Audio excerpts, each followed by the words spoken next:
Had it not been for professional and personal setbacks early in the lives of Brownie Wise and Earl Tupper, the rise and spread of Tupperware might never have happened. Each forged a path toward the other out of the residue of failure and frustration.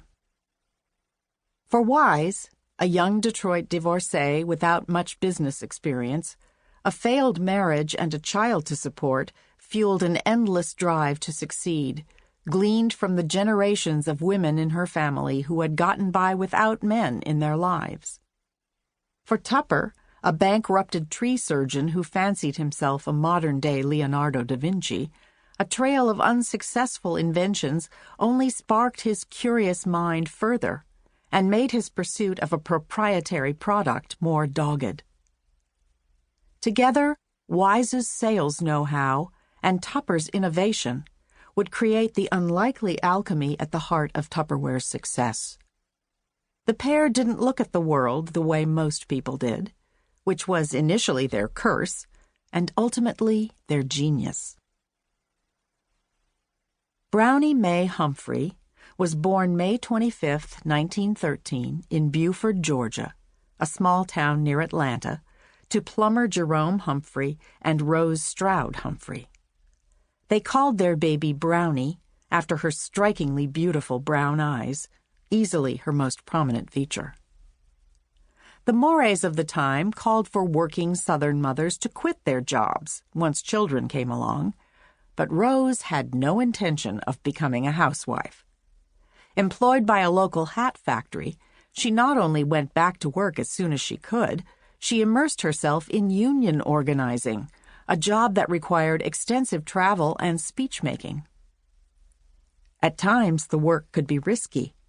When union workers went out on strike for better pay or working conditions, employers brought in strikebreakers to cross picket lines and often endured violent clashes with union strongmen. Rose soldiered on nonetheless, but there was a price to pay back home. Within 2 years, she and Jerome split up, leaving more pressure on Rose to support her only child. Given her mother's busy schedule, young Brownie was often left in the care of her Aunt Pearl in Atlanta for months at a time. She also spent a great deal of her childhood with her grandmother, the woman she later credited with galvanizing her self-motivating mantra, what Brownie liked to call the gospel of gumption. My grandfather had died when their youngest of 7 children was 3, and their future became her lone responsibility, Wise reflected. Grandmother raised them all without appreciable help. By choice and fate, Brownie's mother and grandmother showed her that a woman could make it without a man in her life.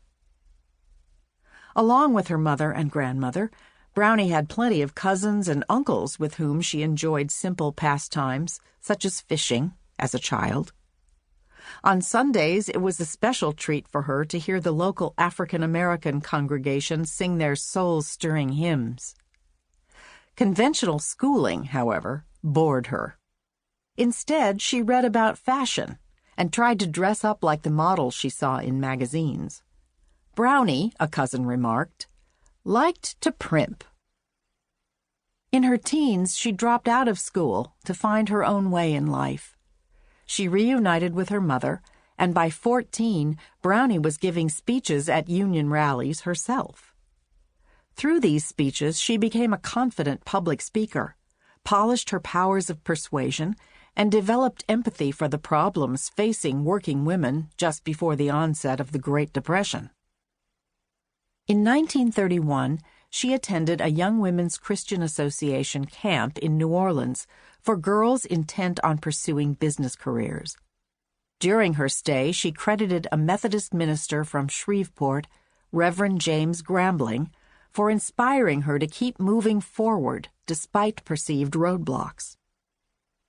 "Each time that I have seen the sign at the end of the road," she wrote, "I have remembered the simple advice from Reverend Grambling. There were times when that highway to happiness seemed closed forever." That she looked up to and took advice from an African American, albeit a man of God, was audacious and unconventional, given the strict racial divide in the segregated South of the early 1930s.